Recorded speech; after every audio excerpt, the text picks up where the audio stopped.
1, 2, 3. Clack. Let's go. Welcome to episode 18 of the See One Do One podcast. What's it about, Pete? It's about ideas. Today's about ideas. Doctors are they consider themselves to be a fairly resourceful, intelligent bunch. And we all come up with ideas day on day. And we all think, I know I can make $1 million. I could do this, I could do that. But how many of us actually do that? So in terms of today, we're going to be talking about having an idea, building it into a company, getting some funding and making it a reality. Thanks. Is that what you meant to say? Exactly. So I'm really looking forward to this episode. I'm a huge fan of HBO program Silicon Valley. And so basically we're going to be talking about tech, AI, healthcare, startups, getting funding and kind of making it real. Should we do it? Go.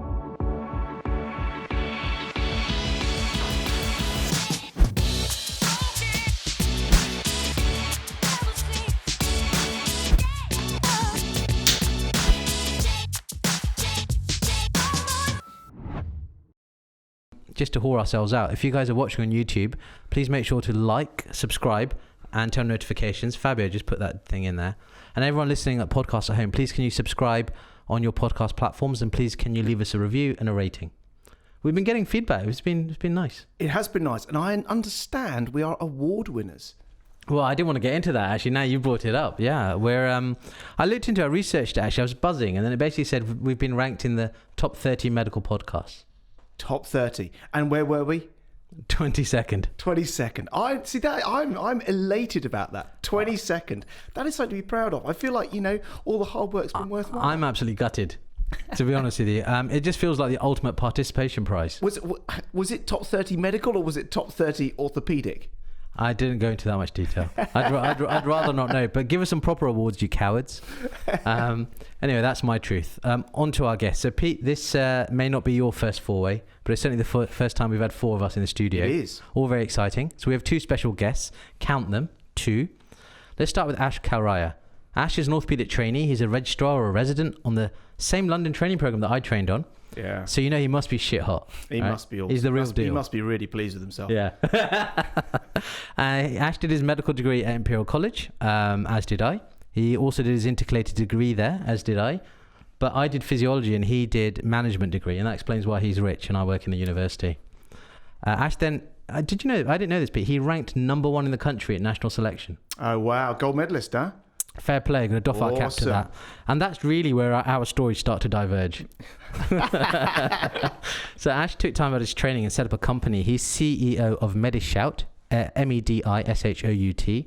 And Medishout is healthcare's first one-stop app which helps hospitals predict problems and prevent bottlenecks so that healthcare staff can focus on patient care, which is what we're all about.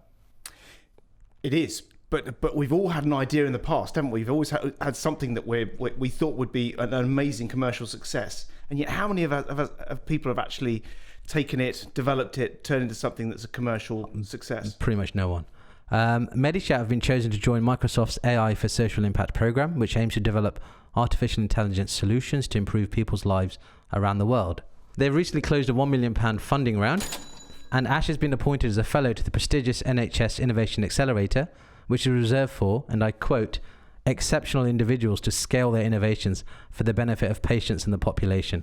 Innovation Accelerator. It sounds like an oxymoron to me. It sounds like, is that really what happens? Or is it an innovation procrastinator?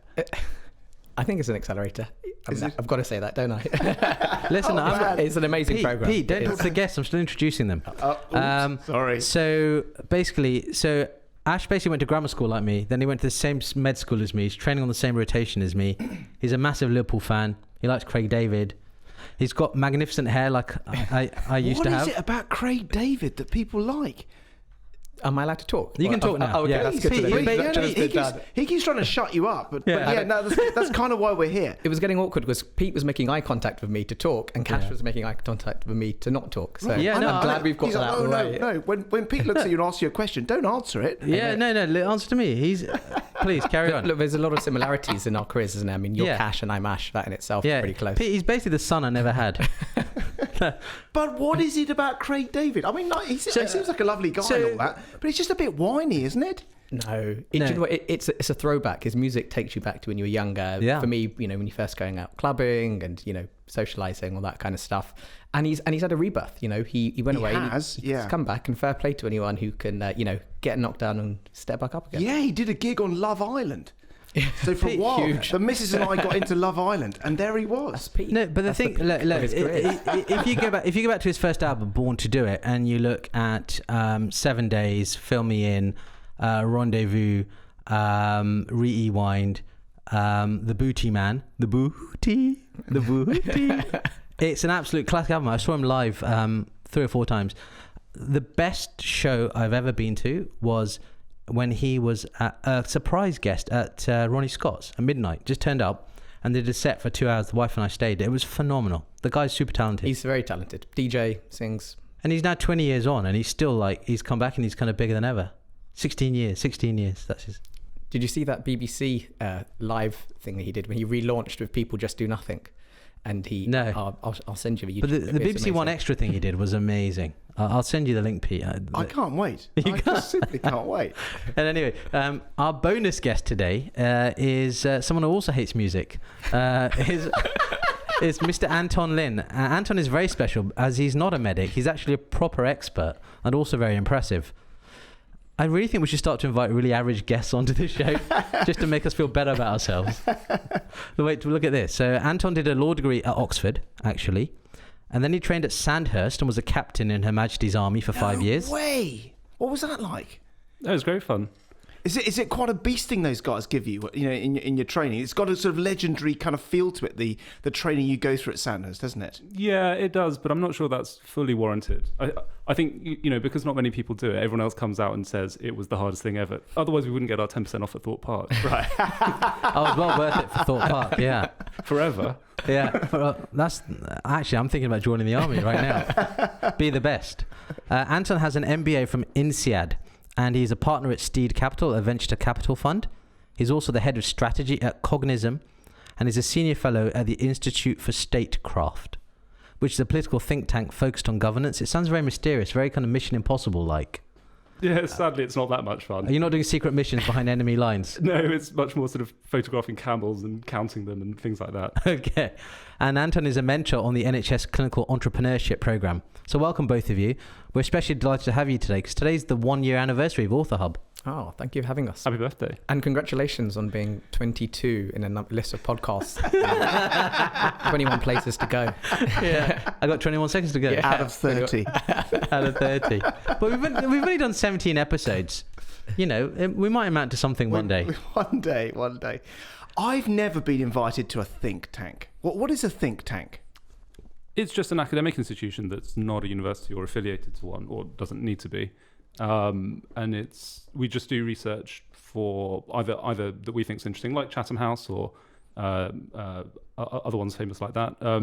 Our topic is governance, so governance around the world. My focus is Africa, and transitions from different types of governance towards democracy or not transitioning. Pete, the clues in the title is a think tank. There's nothing you can offer them. There's nothing. There's nothing in the box. That's the trouble. But Anton, aren't you advising governments at a very high level? The think tank, the output can be used by anyone who thinks it might be useful. Some of it is, sometimes they hate it. Fair enough. At the moment, we're more friendly with some of the governments. Who pays a think tank? I suppose it all varies. Because I guess in a think tank, the news, the opinions you're offering are not always what's wanted.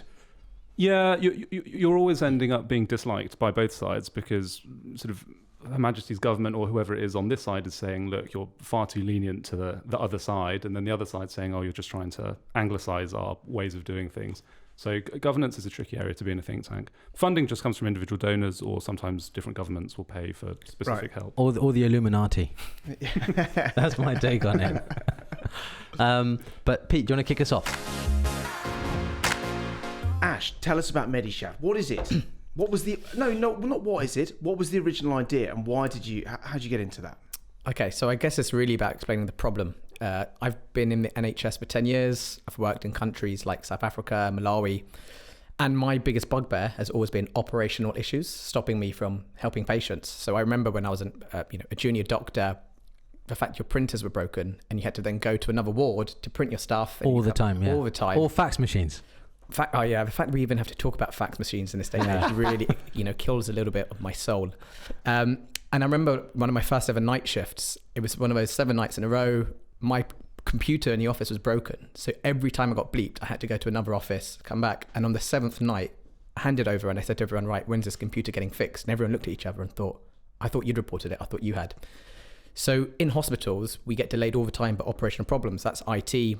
I've cancelled operations because of a light bulb in theatre being broken. I'm sure you both have, really crazy similar stories where you've had to cancel operations for similar things. We're relying on equipment. I think my favourite was the time when theatre's overheated and it was like in the middle of summer and it was like 45 degrees in theatre. Do you remember that time? We were wearing lead. Yeah, there was one. And in the old hospital, we had plaster coming through the ceiling. The ceiling started falling down in the middle of a surgery and really? Dust in the wound and all of that sort of stuff. Yeah. I unfortunately never saw the old hospital. So you have all of these issues, and actually trying to get anything resolved is a nightmare, because if you imagine each of those departments have a different help desk, a different escalation policy, different emails. So as clinicians, and I think doctors, we've got to put our hands up and say sometimes we are the worst. You just don't report things because it's you don't have half an hour to sit on the phone figuring out who's going to help you and solve the issue. So about 10 years ago, I just thought, this is really frustrating me. And I had a great consultant who could see I was frustrated. And he basically said to me, right, Ash, I can see this is annoying you. Write down a list on your phone of all the things that are going wrong. And on a Friday, I'll solve what I can, which is really nice of him. And he knew everyone in the hospital. This guy wasn't an orthopod, was he? Definitely not. Medic. No. Medical Yeah. That's it. It sounds like a nephrologist or something. It was general medicine, and he was also in sort of a military doctor as well. So he was just one of those salt of the earth, lovely, amazing people. Bit like Anton over here. Yeah, absolutely. Yeah. You probably trained at Sandhurst with him. Yeah. Maybe. They only come for a few weeks and we have to call them sir at Great. Oh, really? Especially some of my friends were there at the time. Until they turn the lights out and you can wedgie them. And after a few weeks, I just thought, well, this is crazy. I now have all this data in my phone. He's solving some things. Wouldn't it be great if I had an app where I could just get those things reported to the right person at the right time? So that idea was literally almost 10 years ago to the day. So it's taken me that long to try and get Medishout to the position of where it is. So that's we do several things to try and help those problems, but to answer your question, that's the main challenge, because the impact is huge. So the thing that's quite interesting is, a lot of doctors have that experience. I've had that experience multiple times, and you make a list of things, then you go, this is really shit, and then you whinge about it to someone, and then you basically rotate to another hospital and go, someone else will sort it out. Right, or you're going away for a bit. That's the classic medical pathway, isn't it? Well, you either leave or you become accepting of the mediocrity around you, and that's the other pathway. Yeah, I think we're all guilty of that to a certain extent. As you just become almost complicit in the unsatisfactoriness of the things around you. Look, I suppose everyone has different triggers, and for me, I think justice is a trigger. So, every time my time is wasted, if it impacts my patients, or even if I'm going home late of a really simple problem that shouldn't have happened or could have been solved easy, I don't see there's any justice in that. And I think that's something that stuck with me from, being a junior doctor. And the fact that here we are 10 years later and those same problems are happening, and the impact on care is even greater now, with COVID and, the backlog of surgical cases, it's in the millions and millions. It's crazy we now live in a technological world where we're doing so many analog things, which are just really backwards in healthcare. Okay, so here you are, you've got this app, you've got some ideas. I want to know the steps of how you actually make this happen, because I think a lot of people watching or listening will wonder, I've got an idea and I've got some problems that I wish to solve. So tell us. Okay, so the first step, so it took me 2 years to take the first actual step from idea to implementation. So after I was a junior doctor, what we call an F2, I had sort of time out of training. And I thought, well, this is a good time to test the hypothesis. Can I create an app which will help solve a problem? So I spoke to some hospitals and everyone was like, yeah, great idea. We've got no cash for you. Just, figure it out yourself. So I just put my own money in. I put in, at that time, it was 2012, a few £1,000s in, and I just created a proof of concept. I had one of my best friends worked with Deloitte Digital. So he was helping me through a process of building an app, and then we just launched it. And it's really funny how times have changed. In 2012, the way I launched it was I spoke to the head of IT, head of surgery, and sort of the head of digital at that time, and there was no informational governance, there was no processes. So ultimately, all I did was I emailed all three of them and said, look, I've spoken to you, I'm launching the app on Monday. And they said, yeah, fine, go ahead. Which is unheard of now. Yeah, absolutely unheard of. And who built the app? Who did the coding? Just some random developers that I found from my network. I didn't know who they were. That kind of got me into trouble further down the line. So we launched. And it was actually working well. We just launched at 5 surgical wards, and staff were reporting everything from stock problems, IT, estates facilities. They really loved it. But I learned very early on that this is not a small task. Like, you think it's just an app, but it's not. You're completely changing the way that systems are operating, right? You have to bring on board estates and facilities help desks and IT teams and, the clinical staff. And it's more like a gateway into a much bigger arena, and you've got to design that back room as well as the gateway. Yeah, absolutely. So actually the simplest part of Medishout is the fact that we give staff a one-stop app to report problems. So you can go into the app and you can report absolutely anything. You can even do your COVID risk assessment now, or your lateral flow test. But that's the easy part. It's actually all the stuff that sits behind. Like, how do you integrate to get the data to the right person at the right time? How do you, in the hearts and minds of different departments in the hospital, to make them want to come on board? We're now working with medical equipment suppliers. So, if you wanted to order some kit for, one of your emergency cases, Pete, or cash your elective cases, you can now start to contact your suppliers through the app. But you have to show value to them as well. They're not just going to come onto your app because it's a nice idea and, you're a clinician. You have to show value to different people at different levels within the organization. And that has been the biggest challenge as we've gone through, is trying to figure that out. And also, we live in a hospital is a big bureaucracy, isn't it? And people often don't want you to order more surgical gloves unless they've been signed off by a particular person. And there's often a desire, whether it's been through procurement and it's the cheapest glove possible. This kind of thing. Yeah. So a lot of what we do is we try to initially just overlay what's in existence. So if you could order gloves before, you can order it now just in an easier way. We're not trying to recreate new processes necessarily, because sometimes, like you said, it's just not feasible in the first instance. But just to sort of go back to my point of that learning curve, in addition to trying to win hearts and minds of different people, I've sat with medical equipment sort of within a hospital for like a day and seeing how they're fixing problems, like fixing ECG machines and looking at that process. But early on, my first challenge was really understanding digital, because I didn't understand anything. I'm really not a techie. So you asked a question about who built the app, the first version, and I told you it was random software developers. I didn't have a process in place of what happens if the app goes wrong. So I remember one day I woke up and I'd actually just moved to South Africa to sort of do some orthopaedic work out there. And I was keeping this sort of trial of Medishout going at a hospital back in London. And I woke up one morning and I had like messages from the surgical matron basically saying she was going to kill me. And I was like, oh my God, what's happened? And it was like 8 a.m. in South Africa. And what had happened was someone had gone out on the mess party on a Friday night, got really drunk and left their phone open. Their friend had gone into their phone and said, oh, what's this Medishout thing? They didn't know what it was. We hadn't put a passcode on it because, again, it was 8 years ago and I hadn't thought any of this through. Yeah. Right, why would you? Yeah, why would you? I mean, what's the worst that could happen? And basically someone had written this message. I hope you don't mind me saying it on podcast, but he basically said, I'm sitting in the corner of the room, I'm really drunk and I've pissed my pants. Bates, that was definitely Bates. That's the sort of thing you would do. He's looking very guilty over but there. It was back in the day where if someone left their phone around, you'd change it into Chinese or you do something. Yeah, it was like a practical joke. Now, there was a glitch in the matrix, which meant that not only did that message get sent to the matron, but it got sent to her every 5 minutes. Back then, she had a BlackBerry. So if you remember, that BlackBerry ping was going off every 5 minutes. And I had no way to shut this down. I was in South Africa and I didn't even know who these developers were. So it was one of the most stressful moments of my life, trying to ring people in the UK. I went on Facebook to find someone who knew the developers, to wake them up, to tell them to go back into their university to shut this system down.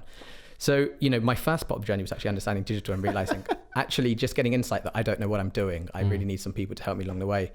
And, And so at what point did you decide to take this more seriously and you decide to take time out of training and do it full time instead of doing it alongside your clinical work?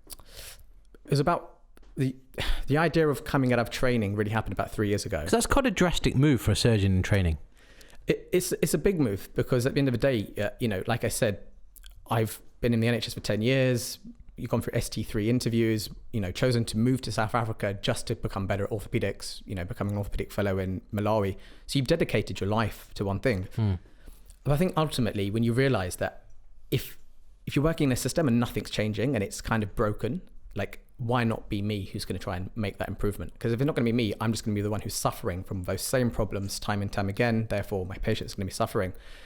And I think the big trigger point for me in my journey was the NHS Clinical Entrepreneur Program, which is where I met Anton. So it's run by someone called Professor Tony Young. And he's got a fascinating story. He's a surgeon, a urology consultant, my background. He actually ended up remortgaging his house many, many years ago because he had an idea for innovation and no one would help him. So he said, well, clinicians have fantastic ideas. If we support them, they don't have to go through the same challenges he did. And I think getting onto that program and realizing that what I really had at that point was an idea, I had a passion for the idea, but to make it something that can have an impact, you have to make it a business. Like, it's not, I didn't go into this because I wanted to start a business and become a businessman or an entrepreneur. I just wanted to solve a problem. And that program gave me a ton of skills. It helped me meet people at Anton who's, coached me through the process of how do you try and raise money? How do you create a business which has an impact? How do you employ staff? All of these types of things. And that was a turning point where suddenly I was like, I love orthopedics, but I've now got this opportunity to change healthcare, not just in the UK, potentially around the world. Right, because we're brought up in, particularly in surgery, around this and during training is this concept of progression and continuity, and you're every 12 months you're ahead of where you were 12 months ago, and it feels a bit like a race, doesn't it? And so stepping out of training or doing something else massively goes against the grain culturally, doesn't it? It does, and especially because actually, you've got to be humbled enough to realize you're going back to square one. Like, okay, I did a management BSc as an undergrad. That was brilliant for understanding healthcare systems, but actually the raw skills of running your own business, creating your own product and having a startup, I didn't have those skills. There's some transferable skills. If you're a doctor, you should be able to communicate, work as a team. You should have some critical thinking, judgment under pressure. But actually, how do you put together a financial model that Anton isn't going to rip apart and throw in my face, which has happened multiple times, I imagine. Multiple times. And if I get to a point where Anton gives me a silent nod of approval for a financial model, I've made it in life. Yeah. You smashed it this time. I smashed it, yeah. He's got a brilliant mind. Perfect. And what did your friends and family say when you were taking time out of training? How did that go down? So my mum still asks me every time I see her, oh, so when are you going back to orthopedics? My dad, he's quite proud because, his upbringing was he looked after his younger siblings. His father passed away when he was young. So he had to have entrepreneurial spirit, I would say. And I think he admires, I wouldn't say maybe not admire, but maybe admire, or he really pushes me to keep going with the idea of if you want to make an impact in the world, you sometimes have to, you can't just stay in the lane that's been trodden by everyone else. You have to kind of create your own path. My friends have just been super supportive because when you explain the problem to anyone outside of healthcare and you say, by the way, I had to cancel an operation because a light bulb in theatre was broken, people say, well, that's crazy. And if you're the person who's going to try and make that better, just go for it. People get it. Yeah. No, I'm really glad that you're doing it. I'm glad I'm not doing it. But it needs to be done. But this is, I'm not, okay, I am taking the mix slightly, but this is the apathy in medicine, which is someone else will sort it, isn't it, Pete? It's a very classical issue. Yeah, absolutely. So what's your relationship with medicine now? Where are you in your career? So I still have a training number. I'm on an out of program experience. So in the UK, people will call that an UP. Effectively, if you're training to be an orthopedic surgeon or any kind of surgeon, you're going through that process where people are training you, but you can take time out to explore other opportunities. And my training program director, and Kash, you're a training program director in your own right, has just been super supportive. Because again, it's not like I'm saying, look, I want to go and do something which is just completely ridiculous. I'm trying to improve something that improves potentially the lives of all surgeons out there. So they've been really, really supportive. Yeah. I mean, that's really important. And you can take career breaks. Some people do it to a higher degree, right? Some people do it to go and do training overseas. Some people will do it to look after a sick relative, go start a business. There's a whole bunch of reasons why it's entirely appropriate and supported to do so. But often it's with a time cap on it.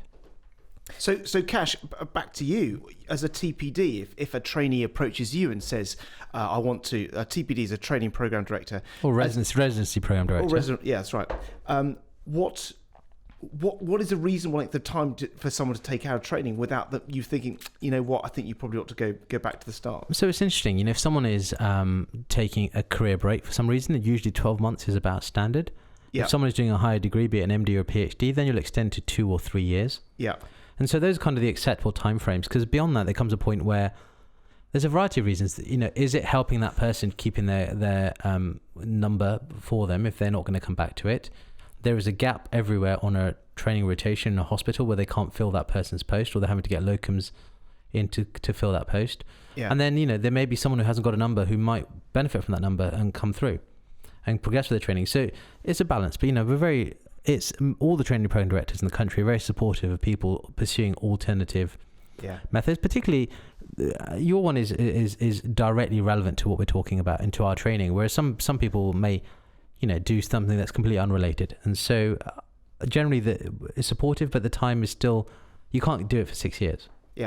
Yeah, and actually, to be honest, it's one of those things where I've just taken the approach of just being transparent, of just telling my training program director or residency director exactly what I'm doing and why. And Kash is completely right. Ultimately, surgery is a vocation. It's something you need to be doing regularly. I don't think you could take 6 years out and be the same surgeon you were at the time you left. You are pretty much starting from the bottom. So those are the tough decisions that at some point. That are going to come. But the flip side to that, and the flip side that I say is that surgery is a really long career. I've been a consultant for 6.5 years now. I've probably got another 24 years ahead of me, right? And if I'd taken 2 or 3 years out to pursue something that I was really passionate about, it wouldn't have made a difference. Yeah. I mean, I wouldn't have met Pete, so so there would have been some advantages to it. Some upsides, but here we are. One of the difficulties for people going into entrepreneurship in their time out is that you don't have anything to show along the way. There isn't a linear progression of results versus time spent. Like if you're writing a book, you've got 1 chapter, then 2, then 3. As an entrepreneur, and this probably comes back to Ash's mum and lots of other entrepreneurs, sort of family members saying, what's going on here?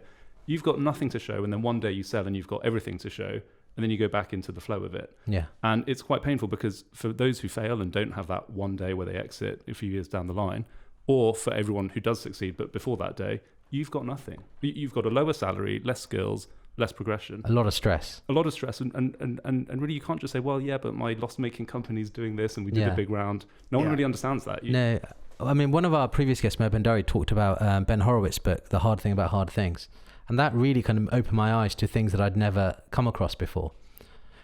And what's the percentage of companies? Do you have a grasp on how many people don't hit the wall?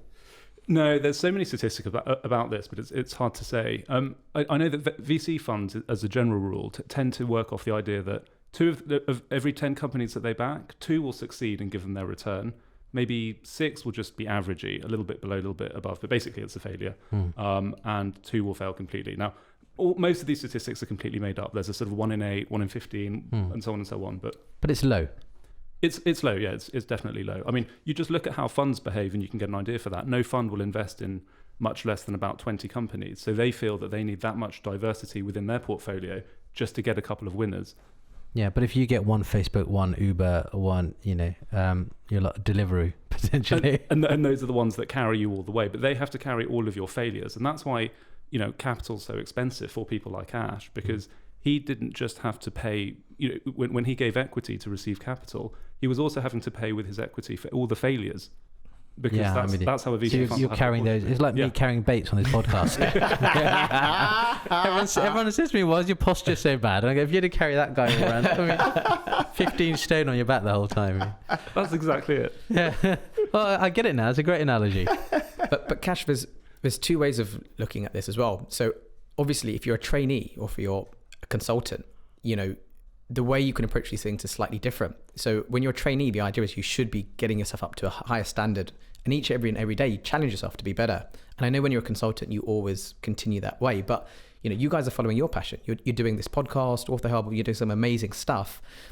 But as a consultant, you're able to still be a consultant because you can manage your time and you've reached that peak. Absolutely. It's hard as a trainee to really do 2 things exceptionally well, and I think that's the thing that will be a hard decision for me, because I wouldn't want to be a subpar orthopedic surgeon. I just would rather not be one than be a subpar surgeon.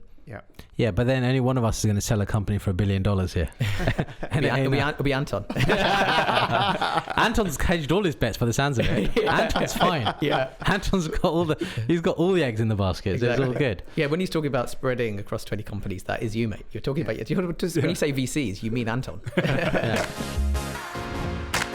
Anton, do you advise people to give up? So doctors that you work with in the NHS clinical entrepreneurship program, do you advise them to give up their training and go into it full time? As a general rule, no. Normally, because the story around a CEO and founder, and we always say stay as the CEO as well. That's another side of it. There's a big story to be built around you, the person, because it's still a rarity, right, to get a founder who's come from something like medicine. We get them from McKinsey, we get them from banks, but it's really nice when they come from from something that sort of gives back to the community. And the investment community actually does reward it. I do think they get a bit of a premium because there is a story around them. So not being a doctor at all, or a nurse or a dentist or any other kind of medical practitioner would put you back a bit because there isn't that story. So we always encourage it. Now, there are times when that's not the case. For example, if you're selling a very specific product that just fits, right into the slipstream of an existing workflow, a little bit like Ash does at the moment, then it doesn't matter so much. But if you're going anywhere near the wider public, or you want to sell to, hospitals with a big publicity push, you probably need to be a medical professional as well. Not need to, but it helps. Okay. So I see what you mean, because I guess especially anything patient related, you want to feel like you have an authority behind it. But I would say even for something like Medishout, because understanding those hospital systems, like it's taken me years, and I'm a clinician. And to be honest, I think if you're not coming from that background, I mean, pretty much most people we hire have some sort of healthcare background for that exact reason. So I completely take your point. I think if you understand either the science behind the treatment you're giving, or the actual way the system works, you're at an advantage, because healthcare is complex. It's one of the most complex industries in the world, if not the most. And that's what people talk about, isn't it? A lot of people say, find your unfair advantage and maximize that. Is that a VC phrase of Yeah, no, that's become a super common phrase now. Is it? It must be if I know it. It's a difficult one because there are lots of different types of plays, but two of the more common ones you see in medicine, and let's put therapeutics and things like that aside because that's a very different world. You might be a sort of efficiency play. So you've got a mature market and you've just found a way to make that mature market work a little bit better. But by definition, if it's $1 billion market because it's mature, every 1% you can improve it, that's 10 million already. And if you can split the difference with the companies there, that's a 5 million paycheck just for, and $1 billion isn't a mature market. That's a tiny market these days. The NHS alone is a 120 billion market. Right? Okay. So what a 1% improvement there, right? And that's already 1.2 billion potential revenues you could take if you think of it in that sense. And then the other side you've got is a sort of more of a disruption play, where you're sort of completely changing how a market works. So sort of Airbnb turning normal homes into hotels rather than hotel chains and things like that. And I think you've got to sort of match your sort of way in to the kind of play you're doing. And also that comes back to the experience. I mean, you almost always need some kind of insider experience. You periodically get consultants or people like that founding a company and then going in, but 99% of the time it's going to be guys from inside the sector. So Anton, when you've got you're in your sort of Dragon's Den situation and you're the VC funder looking at these people coming through, what are you looking for in people like Ash? What triggers you? Gosh, that's a tough one. I don't think that's really been answered by the investment community. There's still a lot of sort of just waiting for a surprise to come along. I think what I can say is the type of personality sometimes I think gets overdone a bit in the sort of social arena, because we like to sort of say that, what are the 10 traits of these kinds of people, or the 5 traits of really rich people, or things like that. But actually, I read all those articles.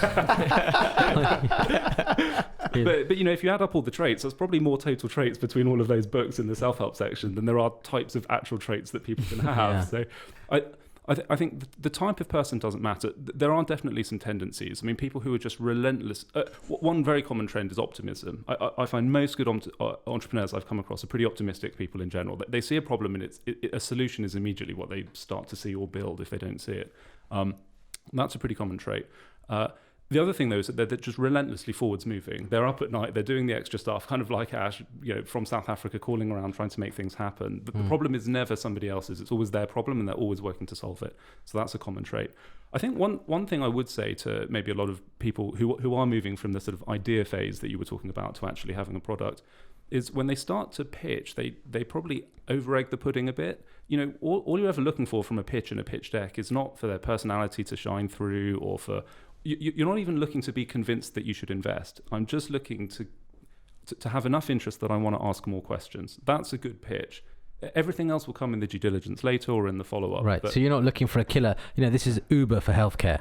No, and Silicon Valley is such a great show. I love that too. But it's always presented as like you're going to walk in, you're going to kill it with your sharp suit and your sharp tie, and and after that they're just going to write you a check. And it just doesn't work like that. All I want to know is I want to ask more questions. It's a psychological thing, and you have to sort of seduce the investor to some extent, as much as you do any other human relationship. You have to sort of lead them in bit by bit. If you ask them to sort of marry you on the first day, which an investment basically is, they kind of run away. Never on the first date. Just hold back.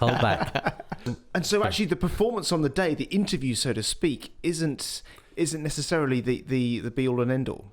No, because I guess when Ash is standing before the panel, so metaphorically speaking, that's a very big moment for the person looking for money. Yeah, exactly, and that's, as you said, it's like Dragon's Den, right? It's sort of we get that bit of the visuals. What you don't see is afterwards. There's normally about 3 months worth of legals, due diligence, just going through numbers back and forth. It's really distracting and a waste of time actually on both sides. I think the VC industry is actually not in a very good place. Here, less good than in America, but we're still, I think, better than a lot of Europe. But it's become too slow and formulaic, and there's all these rules, and there doesn't need to be. I mean, if someone has a great idea, why wouldn't you just invest them on the day? But we've sort of become weighed down by our own fiduciary duties and our sort of checking what the other funds are doing. What does fiduciary mean? So, think about the VC funds. It's not normally just rich people with their own money. It's pension funds and everyone else who's given them the money. I think it's financial due diligence is my understanding. Oh, that. Okay. That old chestnut. So, have you ever? So at the pitch, that's the place where you go, right. I want 90% of your company for 10 grand.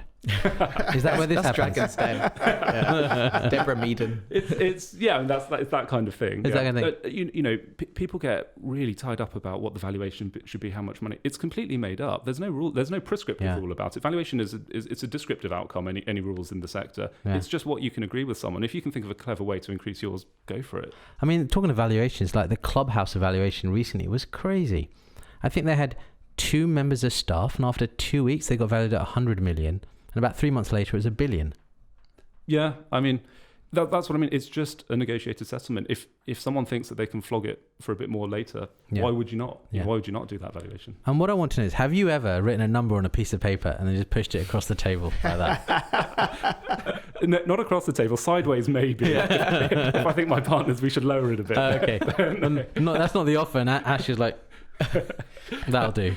No, not cool enough. Anton, can I ask you, have you ever been in that role as the person appealing for funds? But have you ever been in? Yeah, absolutely. So actually, one of the roles I'm doing right now is running the sort of in-house VC for a UK tech company, the one called Cognizant. So I'm there a few days a week, and I'm actually mostly I do their acquisitions of other companies, but most of the time I spend raising money inwards. So last year I spoke to 28 VC funds, ended up raising money from 5 of them. So I mean, I'm used to this cycle of just constant rejection. The due diligence it's very, very formulaic, and I don't think it should be. I think it's become too formulaic. But I mean, that's almost like gamekeeper turned poacher. Well, I'm simultaneously both. Yeah.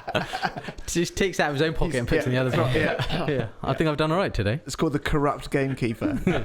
No, not at all. He's an officer in the Majesty's Army. How dare you? How dare you?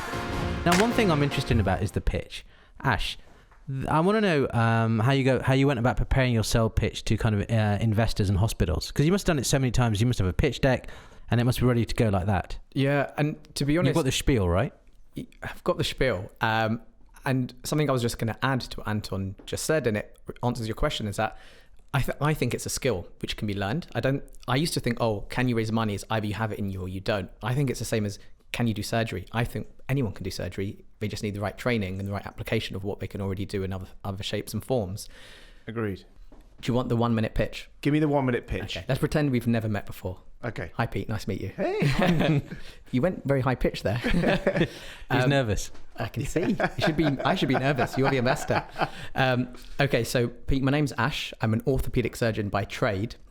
And my biggest bugbear working in a hospital is that they're really inefficient, and every day I get delayed by operational problems. For example, I once had to cancel 3 operations because a light bulb in theatre was broken, just no one had reported it. And every day I get delayed by similar problems, my IT, medical equipment not being there, printers breaking down, estates, facilities, stock. Trying to get anything reported and resolved in a hospital is a nightmare, and it really impacts patient care, because you're cancelling operations, you're not getting to patients fast enough. I started Medishout to solve that huge problem, and we do that 3 main ways. First of all, we have the only app in the world that we know of where hospital staff can report and resolve any operational issue, such as the ones I mentioned before. Secondly, we collect smart data. So now if I report my light bulb is broken in theatre and I say I've just cancelled 3 operations, the hospital know we should really prioritise that. And lastly, using AI, we're now able to predict problems before they even happen, such as your medical equipment breaking down, ventilators or ECG machines. We've had £1.2 million worth of funding last year. We're being used by many NHS hospitals at the moment, and the company has grown significantly in the last 12 months. That was about a minute. That was about a minute. No. I'll give you 100 million for 1%. Deal. You heard that? When it came to pitching for the first time, as I said, I was on the clinical entrepreneur program. Before I started pitching to actual investors who I wanted money from, I spoke to investors like Anton, who I didn't want money from. I just wanted him to coach me and advise me. And that was the first step. And he was so critical in the best possible way, because there's no point, sending me to pitch for money when I'm not ready. And 2 things have to happen at that stage. 1, you need to sharpen up your presentation skills and your pitch deck. It's got to look good. But actually 2, you might have to change your business plan and work on your business for a few months and then come back to the table, because I never thought of that. Yeah, because once you go down the route of taking other people's money, like Anton said, there's a bit of a formula of what they want you to be doing, and you have to just accept, okay, that's the road I'm going down. I'm not going to bootstrap. I'm not going to, put my own money in and, only spend what we make. I want to become a massive company. So, a lot of that sort of training and the support that Anton gave me was me going away, not just, learning about how do I put together a pitch deck and a financial model, but it's what should Medishout be doing? Like, how are we going to make ourselves a successful company? So give us a for instance. Okay, so for instance, I obviously started Medishout because I just wanted to make an impact in healthcare. Then you go to speak to Anton and say, right, I want to earn some money from investors so that I can start to build a team. And he says, okay, what are you going to do with that money? This is the simplest thing. And you're like, so I'm gonna, just get some tech people. And then it's the most simplest thing, right? You'd think, oh, Ashley must have been stupid. How would you go and not know what you're going to spend the money on? But you have to know exactly, almost penny for penny, what you're going to spend that cash on. And that's going to form your business plan. So, okay, when we took the £1 million, for example, we could have done different things with that money. We could have said, right, we're just going to build the best product ever. We're not going to worry about selling it. We just want, at the end of that runway, to say we've got a product that nothing else can do, and then back that the next set of investors will come in and love our product. Or we just say, okay, the product can be average. We just want to go out and sell it. We just want to show our next set of investors that we can turn over £1 million or £2 million per year. Now, what we've ended up doing is, like most people, is a hybrid. But you've got to basically figure out, what am I going to spend that cash on? And that's just one small example of where you have to know everything, but you're not what you've done in the past, not just what you're doing today, but try and plan and strategize what you're going to be doing for the next 3 years. I really hope that with that money, that £1 million, that you got some nice offices, like a fireman's pole, a slide, some sleep pods. Yeah.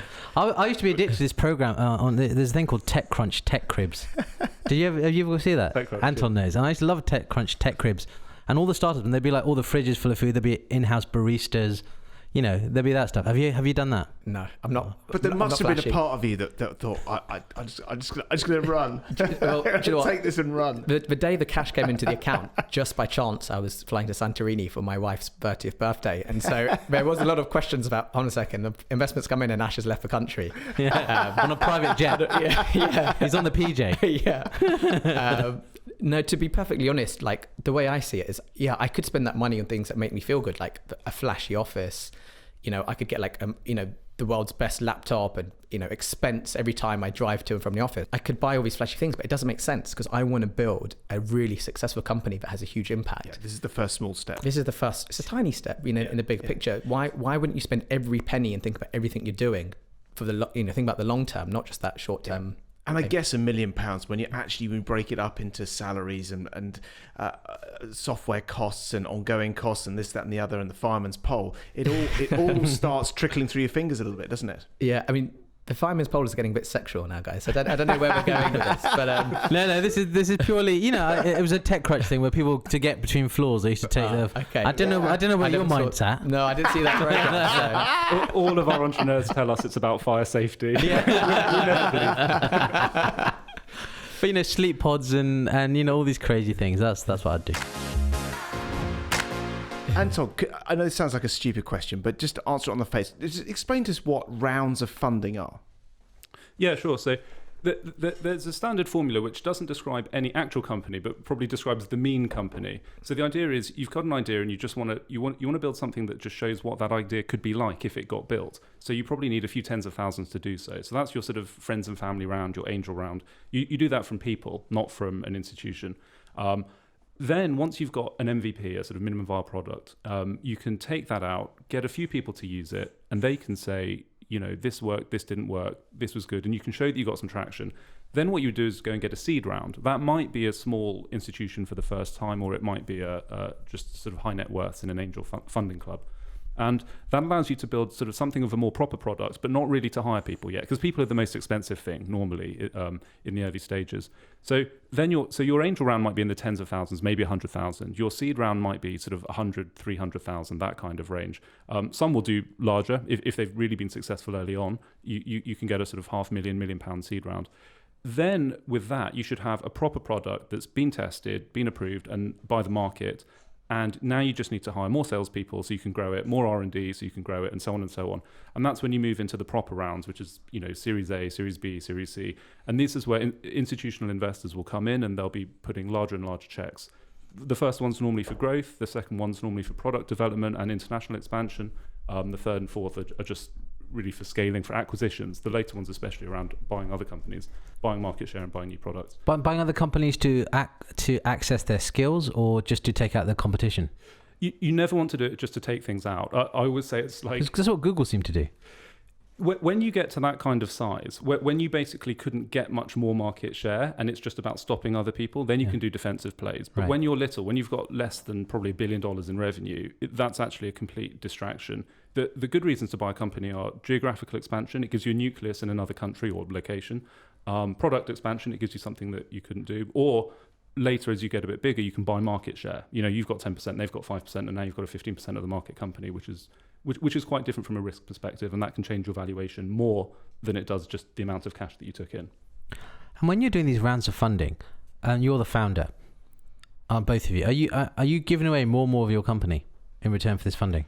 Yeah, and this is where unfortunately there are some mistakes, and a lot of the founders get a little bit mistreated here. Normally on any given round, you won't be giving away more than 20, 30%. And as you get bigger, even though you might be taking in 100 or a few hundred million in a single round, that might just be for a few single-digit % of the company, because you're by now worth so much. Jeez. So, but the thing is, what you should make sure that you do is every time there's a round, there is a new little small pool of options created to reward the staff or new hires. VCs are always, keen to reward new hires, and they understand that. But each time as a founder, make sure that you're taking a couple of % out of that options pool for yourself. And the rationale is, hey, I delivered your money to another round. That's progress. You wouldn't be backing me in this round if you didn't think it was progress. So put your money where your mouth is and give me some options. And that's a good way for a founder to stop the dilution. Okay. And Ash, tell me, because this is your baby. You owned 100% of Medishout 8 years ago. Yeah. Now you own less. How do you feel about that process of dilution? You come to terms with it, because like I said, I've chosen this route, and it came to a point where Medishout was growing so slowly, and I was like, I want it to grow fast, and therefore the only way to do that is take money in. So you could end up having a company growing so slow it goes nowhere, or you just say, right, I'm just going to give up huge chunks or some chunks, but it will go somewhere, and it will be something that A, I'll learn from, and B, we could have a really positive impact, and C, you could have a very successful company at the end of it. So I think the first time that I gave away equity, I'd probably stress about it, to be perfectly honest, because you're always doubting yourself, did I give away too much? Now I'm on that treadmill of kind of taking on venture capital money. You're just used to it. Like I've already thought potentially, 2 rounds down the line, what could my equity end up at? And it's fine. I'm really just focused on the business and the company and just making it successful at this stage. There's no point now worrying about what I own of it. If you've got 20% by the time you sell, you've done well. Okay, that's right. Thank you. I was looking for a number, so that's really helpful to know. Yeah. But and that's okay if your company's worth a couple of billion. Exactly. I mean, if you're going for an IPO and you've got much more than that, you're going to become a problem. You'll start decreasing your own share price because you have such a concentrated amount of the company. But even in a private sale, if you've got that after a couple of rounds, you've done really well. I mean, look at Travis Kalanick, when he stepped out of the founder of Uber. Yeah. When he stepped out because of the management issues and the harassment He was issues. forced out, yeah. He was, sort of forced out. But he at the time still had a percentage. I mean, he had something like around 10% of Uber, maybe 14%. But at their valuation, that was still about $8 billion. So, I mean, he could have had 100% of one taxi. Yeah. I mean, That's what he had at the start. yeah. It's not to be. I guess 8 billion is not to be sniffed at. I don't think I'd settle for that. Is it true to say that the person, we're going back to personality types you were talking about earlier on, is it the personality type that builds a Medishout or an Uber? Is that those skills, are they different from the skills of a CEO, of someone to run a company and just keep it ticking over and making it function? That's such a great sort of super interesting topic, which definitely it transcends VC, and it's a sort of human and sociological topic. But I think what you need really early on to push your initial sales, get a product, just be like Ash and just be resourceful when you're in a complete grey mist of like, I'm in South Africa, I don't know the product team, how do I switch off a BlackBerry, in the UK, and all this kind of thing. I mean, that's just resourcefulness, right? And that's a skill early on. You do need a sort of ability to take the punches, take the blows. And I think Ash has been very, very good at that. When stuff goes on, he's a relentless optimist and resourceful. So he's got those two great traits in the early stage. There is probably an inflection point where I'm not saying the person needs to be changed, but the person themselves needs to change the way they're doing things. Yeah. Where it is just management. You essentially aren't doing much yourself. There's no big strategy or ideas that you're coming up with at night. You're just dealing with your CFO, your COO, your CTO, and all these stuff. And you're dealing with shareholders and the competition. And that's a much more sort of steady course you need to be running, because you've now got a few hundred people working for you. They will deliver really well for you if they've got some certainty. Yeah. If you're changing this all day, left, right, and centre, then it's a nightmare. Then you're just a one-person company, and you're not going to compete at the kind of scale. And some people mature into that role and just and some don't. Yep. So on that note, when it comes to resourcefulness, it's exactly what Anton said. So we're a seed stage company, which means that effectively we're planting different seeds when it comes to our product. Let's try different things. Yesterday we launched QR codes. So if you run out of hand gel, you just scan the QR code. We're using AI to predict problems. So we'll predict when your ventilator or ECG machine will break down. But we have limited resources. I can't make the best AI algorithm in the world. So I have to be resourceful and say, am I going to spend my money on the core app? Is it going to be on more R&D? How many seeds am I going to spread? What's going to allow us to grow to the next stage, but also show our next round of investors that actually Medishout could then create a whole new suite of products, which is going to, solve even more challenges.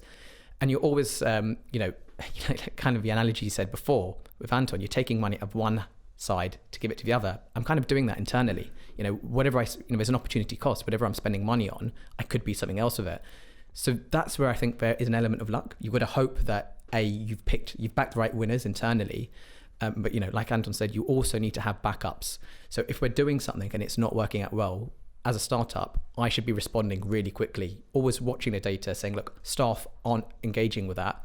Can we get them to engage with it? Or does it just not solve a problem? Versus sometimes we just launch a new product and everyone's using it. And you're like, wow, like that solves a massive problem I hadn't even thought about. Yeah. I have to say, the more we talk about it, the more courageous and bold I'm finding this. It's so much risk, isn't there? I mean, I don't want to over dramatize it, but it's stressful, huh? Yeah, it's stressful. Like it's a different type of stress to surgery. I always used to find surgery stressful. Before any operating list the night before was my worst night's sleep of the week, because I was just always overthinking stuff. But it's now a different type of stress. And because the risk is massive, like you said, competition, people not using your product, people not liking your product. If I say something silly on this podcast and suddenly lots of people using Medishout, like terrible CEO, I don't want to be associated. I'm, deleting that app straight away. There's so many different things that can go wrong. But one of the things I've learned from Anton and the entrepreneur program is, be optimistic, have lots of backups, always be thinking pivot. You've got to stay true to what your vision is. Like my vision is to make hospitals digitally smart environments, places where clinicians can focus on patient care.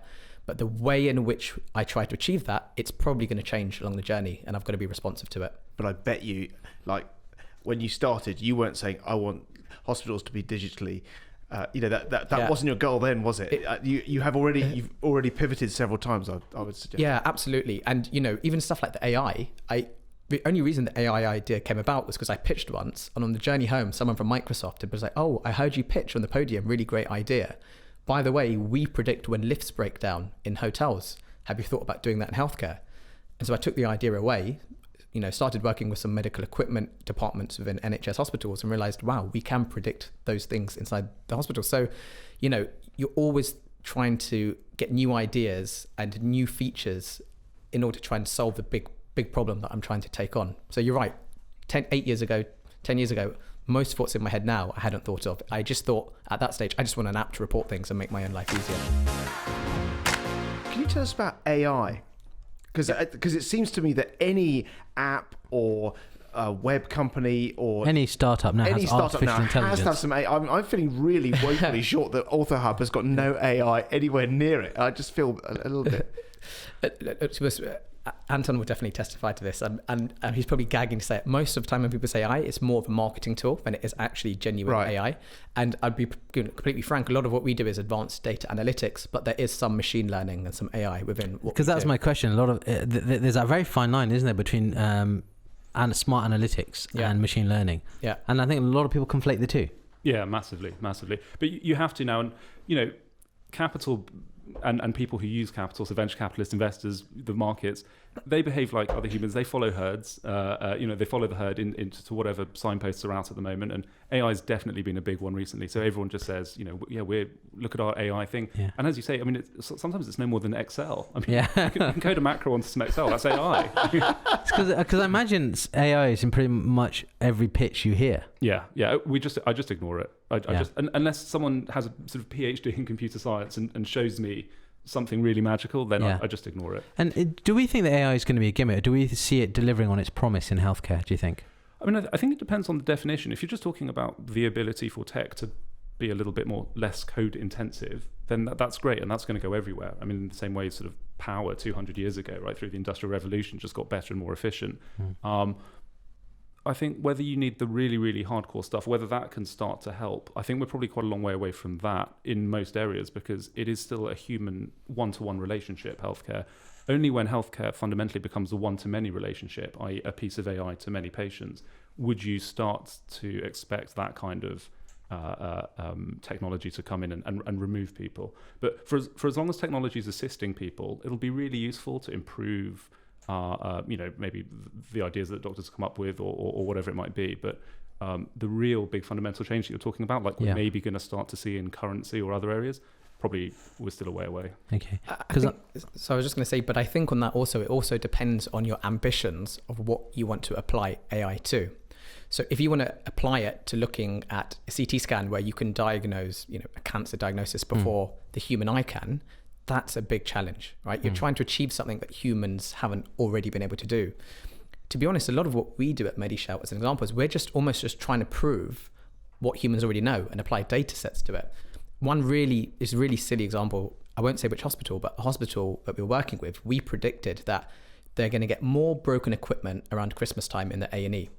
And we kind of knew it because staff had told us about it, but we, predicted it and it was true. And then we did a root cause analysis. And the reason was because in that A&E, every Christmas time, patients were going out, getting drunk at their office parties, coming in and physically throwing equipment at staff. They'd wake up and they've got their drip stand and they're, Jeez, yeah. If you think about it, what we did was, we're using sort of advanced analytics, a bit of machine learning to kind of predict what we already knew. But it's very hard to make a business case of how you change services until you've got that data to actually It sounds much better to say it's artificial intelligence have predicted rather than saying we think pissheads are going to do this. Human beings have worked out. Pissheads are going to be chucking stuff around. Exactly. So listen, just look at me in the eye now and promise me that Medishout will not become Cyberdyne. And that you're not going to release all the Terminators, and Skynet is not going to come out of this. Just promise me. I can't promise you anything. Can't promise you anything. Then keep me safe. You're on the inside now. Ash, tell us about getting assistance from big institutions, and it's NHS Innovation Accelerator it was the one in your case. Yeah. And I guess Anton knows a number of bodies, similar sort of assisting bodies. What do they add? Two things, knowledge and network. Okay, so when it comes to knowledge, like in medicine, you don't know what you don't know. I had nothing about how you put together a pitch deck and a financial model. Anton coached me. He had a great website where I took his financial model from his website, and then I started using that for my presentations. How do you build a team? How do you create a company culture? How do you raise money? How do you spend money? How do you create a tech team? Like, I literally had none of those skills. I still don't have a lot of those skills, but I've employed people who do have some of those skills. And then the next thing is your network. So, whether it's on the NHS Clinical Entrepreneur Program, Innovation Accelerator, the Microsoft for Startups Accelerator, you need to be networking all the time. It could be networking with someone who could be your potential next investor, could be someone who's going to become your customer, or it could be someone who's going to work for you or bring that knowledge set to you. So, I gave a great example before of a chance meeting with someone from Microsoft led me to understanding the AI work. I went away and built the AI stuff, and that's what got us onto the Microsoft Startup Accelerator ultimately. So it kind of came full circle. So, these programs for me have been absolutely gold dust. They're not a golden ticket. Okay. You don't turn up and someone's, people have opened a door for you, but you have to walk through it. Okay. So it's not a case of anyone's just, automatically giving you a ton of cash and you don't have to do anything. You just sit back. It's not that at all. It's just people creating opportunities. And it's then down to you as a founder, whether you take them or not, whether you're receptive to try to turn one opportunity into 10 other opportunities. And Anton, this is what he's describing here is the optimism of the entrepreneur that you were talking about earlier on. Yeah, and it was interesting to sort of hear Ash talking earlier about when he thought, the first time that he and I were discussing how he needed to adapt his plan and so forth. Because from my end, what I was looking for when we were having these discussions was, okay, here's your product which allows frontline healthcare professionals to report issues around their workplace. How are you going to price this? Like, do you pay per institution, like per hospital? Is it per nurse or doctor who uses it, or is it per report, a penny every time something's reported? That's kind of what I wanted to get at. I wanted to know how capital flowed through his company, and that's really the sort of driving question on our end, on an investor end, because that money gets a bad reputation, but actually there are two types of money. There's money that you can think of as an asset. That's the one that gets the bad reputation. That's sort of Jesus in the temple, and sort of it's a sin. It's wealth inequality because it just sits there and it doesn't do anything, and it just makes some people have it who are rich and others don't, who are poor, and that's unfair. Is the current view. The other way to look at money, though, and the much more fun way, is when it's in motion. Because in that sense, it's actually just a counterpart to a human activity, but it's a measurable counterpart. So you can see how many customers there were, how much they were spending, when and how they like to interact with your product. Because money is the thing that records it. As it flows, it actually has no value. It's sort of a slightly esoteric way of looking at it. But that's when it becomes really, really fun. And that's the thing that sort of I was trying to understand from Ash is like, how does money flow? Because that just is the mirror image of how do people react to your product. And I don't understand his product, and I can't understand all the different products that I see, each year. But one thing I can understand is just the sort of inverse impression of it, which is the capital. The money. Exactly. Money never sleeps. Exactly. But medics. That's my motto. Me and Gordon Gekko. Kauriah. Medics find it really hard to talk about money. We really do. We really do. Because there's this old school way of thinking where, if you do private work, you just care about money and not your patients. And there's almost, people don't always accept that you need money to make things better. And a lot of what I had to do in terms of skilling myself up was to become comfortable talking about money. It's still not the most natural thing to me. If I didn't have to talk about money, I'd probably be happier. But if I want to be founder of a successful company, I have to be. And talking about money can come in different forms. So I was an entrepreneur in residence at a hedge fund in central London. And basically, very successful hedge fund. And what they do is they get just entrepreneurs just to give you office space. And the reason I took that opportunity was literally just to surround myself by people who are living and breathing money. These people are investing hundreds of millions of pounds. And literally just walking through Berkeley Square in Mayfair, going into their nice offices, sitting there doing my work, but next to the Bentley showroom. It is next to the Bentley showroom, yeah. And I would only go maybe once every 2 weeks, but just being in that environment, and then you start talking to people like Anton who give you much more specific advice, like from his Bentley. Yeah, but do you have a Bentley, Anton? We need to talk if you do. You didn't drop me off today. I think it was Uber, wasn't it? Yeah. So it's you have to make what feels uncomfortable to you. You have to become comfortable with it. Otherwise, you can't have your business become successful. There is a perception out there, correct me if this is wrong, that if you ally with something like the NHS Innovation Accelerator, that they're going to take a share of the money and you lose a bit of ownership. Is that true or not true? So the accelerators I'm on don't, but there has definitely been lots of companies in the past who, and not just the NHS, lots of healthcare organizations where you've done your first pilot at their hospital, and then when you become successful, they can come after you and say, oh, well, we co-own the IP because you worked for us. Or Right. And a lot of people say, if you come up with an idea at work, keep it to yourself and don't talk about it there, because they lay claim to it. Yeah, so I've certainly heard bad stories about it. Yeah, and it's not just in healthcare. I think you've always got to look at what's in your contract. I'm sure if you work for any of the big tech companies, it's probably very clearly defined what you will own and what you won't. So you just always just have to be really clear. And whenever we've worked with hospitals, we've got contracts just to say what's ours is ours, what's yours is yours. And if you follow those principles and you just do your diligence and just don't leave it to chance is the advice I'd give. But doctors generally don't read their own contracts, do they? They don't send it to us, do they? So Until you left the job. Until you left the job, yeah. Right. But because you might bring Medishout into a new place, Yep. and actually you suddenly work out while you're there a whole new stream, and this really cool thing happens, and suddenly that opens up another huge door. Yeah. And I guess you've got to know who owns that before you discover it. Yeah, so we have contracts with all the hospitals, but you need the contracts anyway. It's like, what happens if, the times where someone can send a rogue text message and you can't shut down your platform. I mean, we're beyond that now. We cannot have those kind of things happening. Yeah. So you've got to be very clear in your contracts of if something goes down, how long until you get the system back up again? Who's the contact person? Who owns the data? Are you the data controller, the data processor? How much is it going to cost? Who owns the IP? And IP, intellectual property, can mean lots of different things. It could be the ideas, the source code, your know-how, your contacts. All of these things are in contracts now, and it should be very clear with your customer who owns which bits moving forward. Anton, doctors are incredibly precious about their IP. Something I've noticed over the years. Is that something you've noticed? It's so true. What you were saying about money kind of applies to IP. Doctors are fussy about it. British people are fussy about talking. Yeah. So getting British doctors to talk about money or IP, it's like pulling teeth.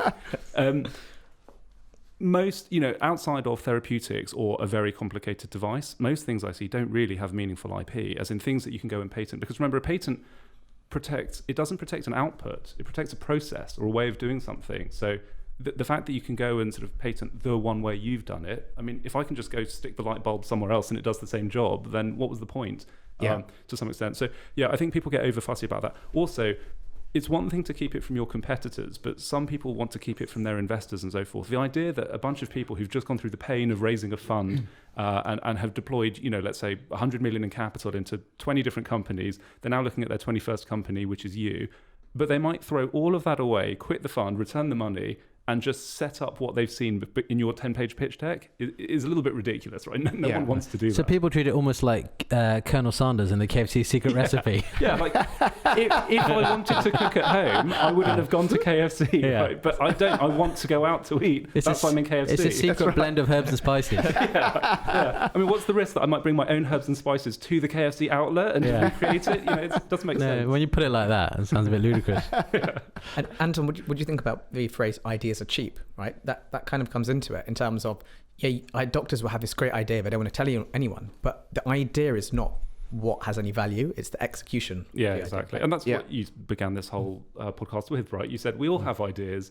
It takes ages to do it. And as Ash said at the beginning, it took 2 years to get off the sofa his idea, essentially, right? Yeah. And that's pretty normal.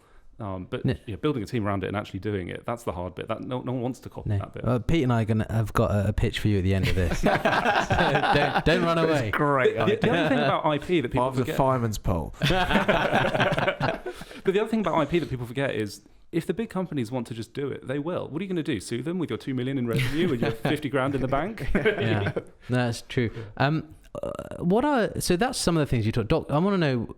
You must have the patience of a saint working with doctors, because it's like herding cats at times. I'm curious as to what the strengths and weaknesses of doctors compared to your normal kind of people that you work with.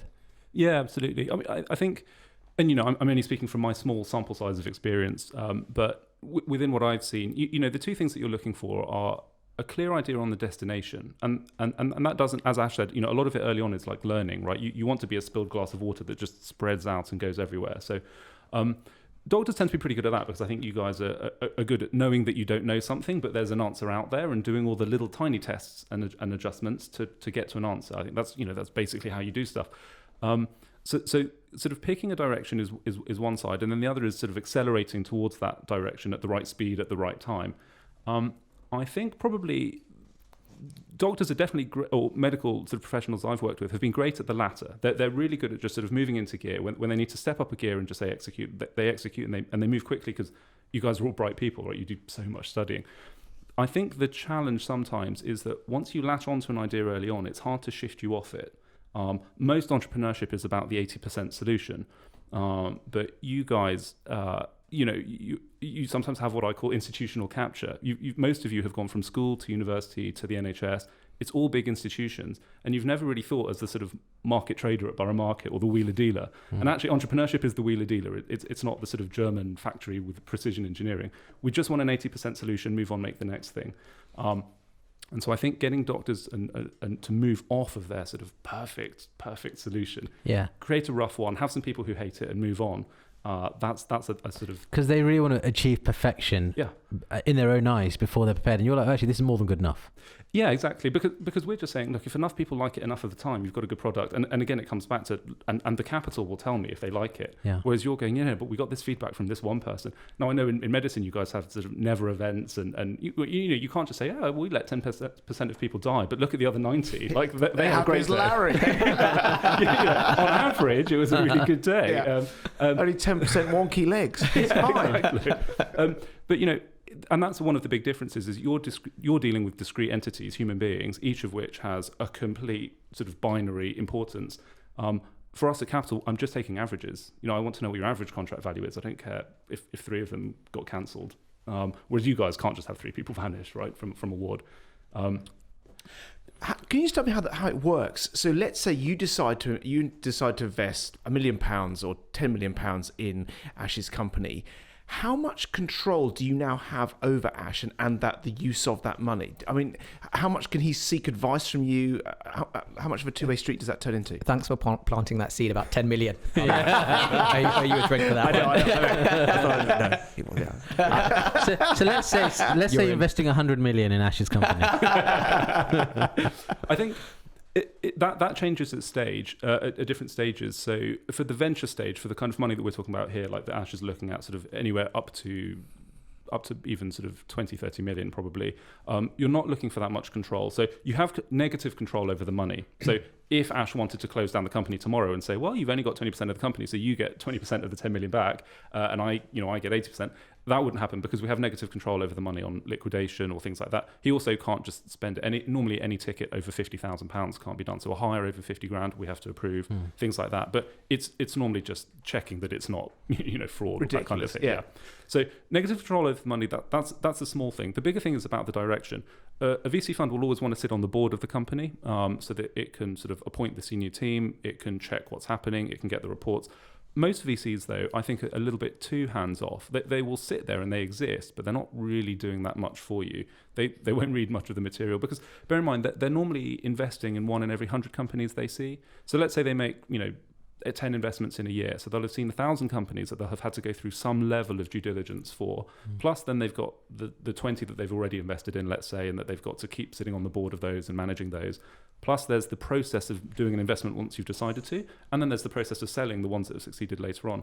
When you combine all of that into a team of maybe 10 people, they just don't have that much time. So they're not that interested in sort of forcing stuff. They basically want you to keep pitching once every couple of months, so that they can see you've still got a clear direction and you know what you're using the money for. But beyond that, that's up to you. You're the expert, so we don't want to get involved. It's funny, isn't it? As a layperson, you would think, well, why don't the VC funds just like focus on one and on a smaller number without having to go through that huge spread, have a much smaller number, but be much more interventional?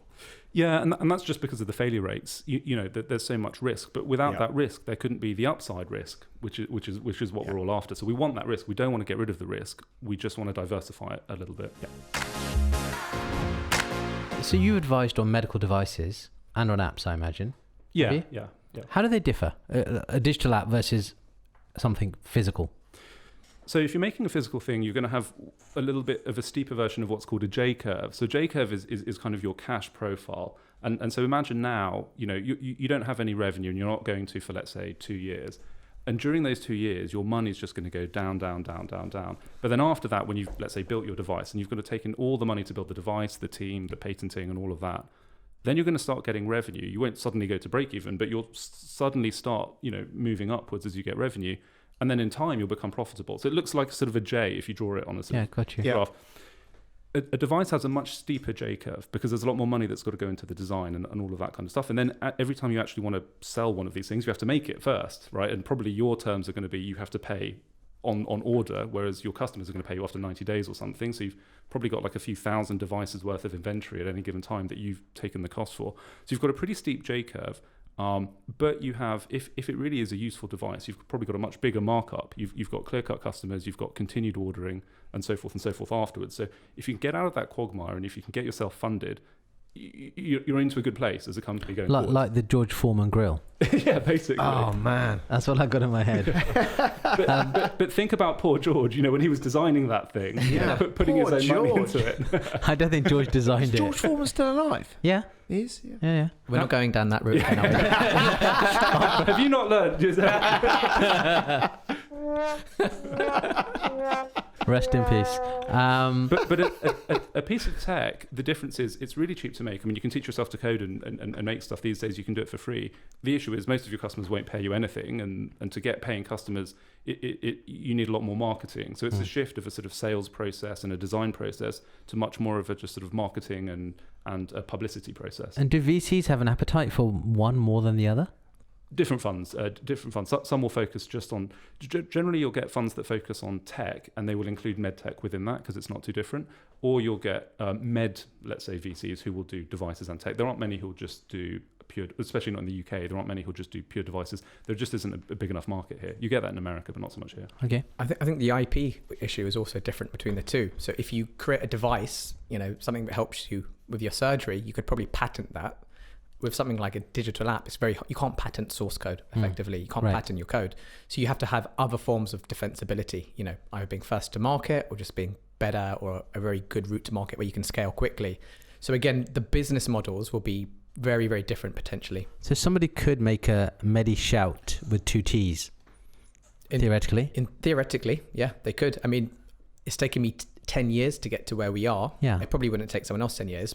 The know-how is probably our defensibility and, our access to market and different things. But physically, I can't stop someone else using an app to report a problem. Yeah, no, we've got people working on it in China. you're just here so we can pick your brains. But this podcast isn't even on record, is it? we just want trade secrets. Fair enough. Ash, listen, you're too modest to say, but your career, looking at it objectively, has been, in my eyes, been a stellar success so far. Thank you. Tell us about dealing with rejection. Because in the business world, things often don't work out, I imagine, in the way that you've been used to in your career up until that stage. Yeah. Imagine working for a consultant who basically says everything you do is wrong and you can never make them happy. It's just like that in the business world. I've been there. Yeah. I've been there. I worked at Mary's. So I recently gave a presentation where I was talking about some of my failures, and I opened up a file of every grant application I'd made, every application to different, accelerators, pitch decks, and I had over 100 files. And some of these applications are, 5,000 words, 10,000 words. And about 18 months ago, out of 100 files, I had about 2 successes. So imagine between 50 and 100 just straight out rejections. And it's chicken and egg. People are saying, "Oh, love your idea, but you don't have the right team." But you can't get the right team until someone invests in you. But the people who are investing are saying, "Oh, but you need a team." So you're kind of like, how do I actually break through that glass ceiling to get through? And fundamentally, it's just about persistence. I think if you have an idea which genuinely solves a problem out there, and you're willing to keep at it, keep working hard, persevering, and you just focus on your vision of saying, "I want to change an industry or the world or whatever it is that's you're passionate about," you just have to keep going because it is so much rejection. Even if you're trying to raise investment, I lost count how many investors I spoke to before I could, we closed 3 funding rounds last year. Episode 1 put in £1 million, and that was, the pinnacle of what we've done so far. But I lost count how many investors I'd spoken to and had just got it completely wrong. So then you just have to learn from every interaction, just constantly, see it as a learning, part of your learning curve effectively. like Anton's been saying, you have to be internally be positive. My positivity comes from the fact I've always said to myself, well, in 5 or 10 years, if I work in a hospital, is it justifiable that a doctor could spend 30 or 40 minutes reporting a broken printer when we have technology that can stop that from happening? And I think, well, no, surely hospitals are going to move forward and that won't happen. So why not me? So even if people are saying, I'm not sure about your idea or you or your business plan, you just have to keep going, because there's lots of people out there who will believe in you, like Anton, like Professor Tony Young on the Entrepreneur Program, Microsoft for Startups. People will eventually come on your journey. And what skills do you have now that you've acquired that you didn't have at the start of this journey? I think the ability I think money is definitely a key one. So the ability to understand money, understand, how to raise money, how to pitch, pitching an idea in 30 seconds, 60 seconds, 5 minutes or 10 minutes. You have to have all of these different pitches lined up in your head.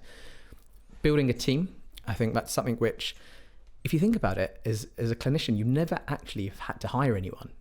But it's a really important thing. The people you work with are going to determine if your startup is a success or a failure.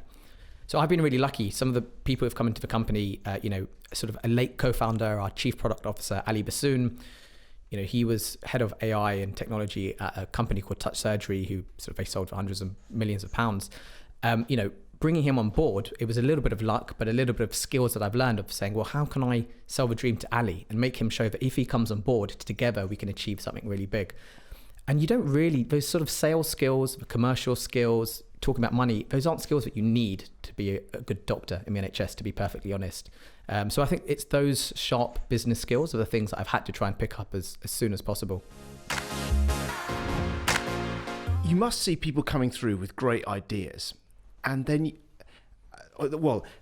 maybe outside of the VC element of things, people must come up with ideas, develop companies, get rounds of funding, and then they're really quite advanced, maybe 10 years down the line, and suddenly just something changes in life, like a new technology comes along, a thing changes, and then suddenly that what they were doing was great, but now it's kind of irrelevant. And I think that's one of the things that you're probably not at risk of, because people are, alcohol gels are always going to run out, and light bulbs are always going to break. So I think hospitals are always going to have infrastructure problems, but there must be companies that go a bit moldy, let's say. How can you spot those ones? Yeah, you're right. And, there's always something that can happen in the future that just completely screws you over. The Berlin Wall comes down and your little shop selling Eastern German goods in West Berlin is out of business. You can't solve for that. That's just damn risk. David Hasselhoff. Exactly. You can't solve for that kind of thing, and don't try to. You just price it in and get on with life. The one that you can deal with, though, is that especially your competitors are going to start to see this, and they're going to change. They're the biggest thing that's going to change, actually, right, rather than the technology or the environment around you, although that does happen.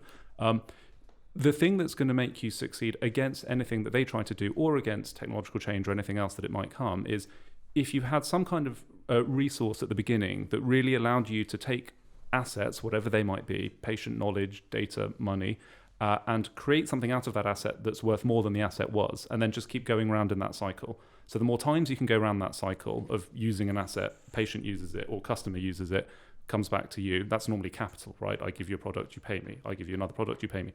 The more times the faster you can go around that cycle, and the more value you can take each time that you go around the cycle, obviously, the more valuable you're going to be. And that's really the core of what people talk about when they say a moat, or defensibility. That's what they're always saying. Because right now, if I were to set up Medishout and Ash has Medishout, what's the difference, right? Let's say we both make the exact same code base. Okay, there's a bit of a sales difference. We can compete on price and so forth. He's got to have some set of assets that can't be replicated, and that's his sort of internal knowledge of the system, his having been in the medical system for so many years, the team that he's got, and so forth, which I can never replicate. So although I can throw money at it to catch up today, he will still beat me tomorrow, and I'll just have to keep throwing money at it. And that means that in a price war or whatever else it might be, he will beat me in the long run. And that's probably the best way to hedge against things in the future.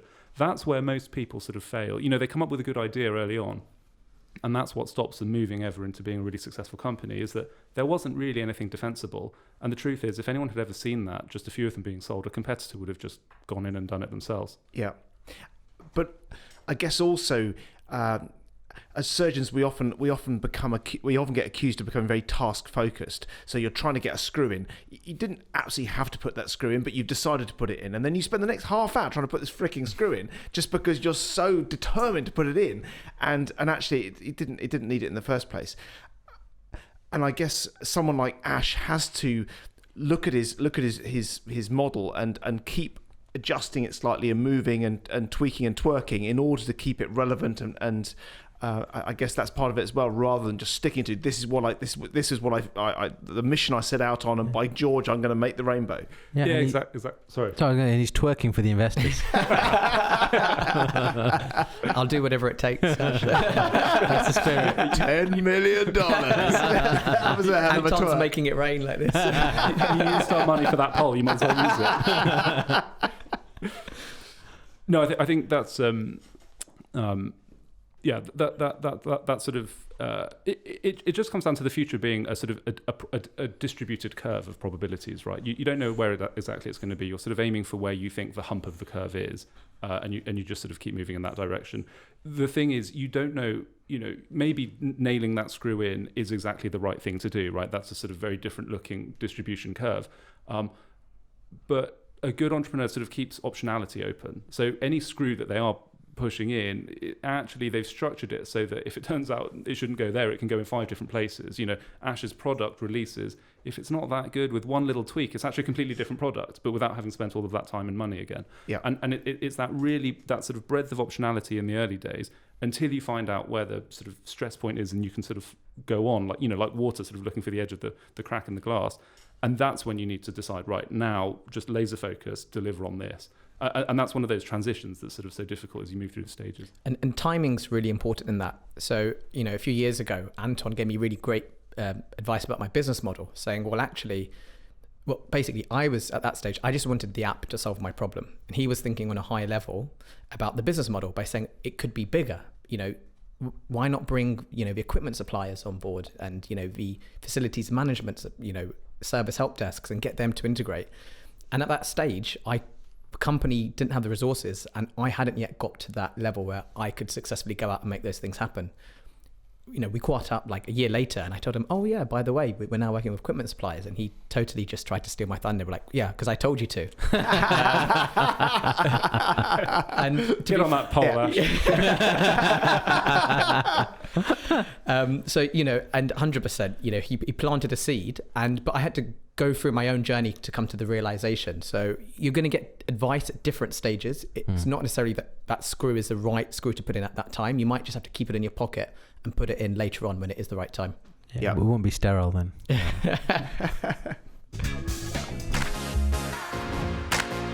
Okay, so Pete and I have got an idea. It's a really shit idea. It's a fucking amazing idea, but it's our IP, so we're not going to share the IP with you. Okay. But it's for an app. Between you guys, tell us how do we get that from here to exiting as a unicorn? Is that all the information we're getting? Yeah. That's all you're getting. It's IP. I don't want you stealing it's it. because we don't really have an idea. Yeah, he wants us to think of the idea, make the team, come back to them in a month with the business. This is not a pitch. That'd be a terrible pitch. I want to know what's the next steps. I think I've got an amazing idea. A lot of people listening will have amazing ideas. What do we do next? So Ash, why don't you kick off with the first stages? Okay, so we're imagining you're a clinician and you're in the workplace, and I imagine, come across a problem which you think you can solve with a very special idea. First of all, the best thing you do is speak to people as soon as possible about your idea. Don't protect it thinking, oh, someone else is going to steal it and, become the next Mark Zuckerberg. That's just not going to happen. The reason you need to speak to people early is because it might not be a problem for other people, or your solution might fundamentally have a flaw. So sound out people around you. Absolutely, okay. yeah. And stand up not just from your friends, because they'll want to probably give you positive feedback. Speak to really difficult people. So maybe it's your boss or someone you don't get along with in the hospital. All sorts of different people, different specialities, doctors, nurses. Speak to patients if it involves patients. So that way you're getting actually an understanding of, it's just a really quick and easy way of finding out actually my idea has potentially some legs or not. So let's say you get really good feedback. And at this stage, you maybe don't have to think too much about the business model, about, oh, could I sell this? I think the next step is maybe thinking about putting some sort of MVP in action, so a minimal viable product. Now, it really depends on what your idea is. If it's an app, for a few £100s or a few £1,000s, you might be able to do something really simple and small. I remember when I started Medishout, some of the advice to me was, don't build an app, just use WhatsApp and just report things with WhatsApp to the head of estates and facilities. Now, I didn't quite do that, but I just made the simplest app you can imagine.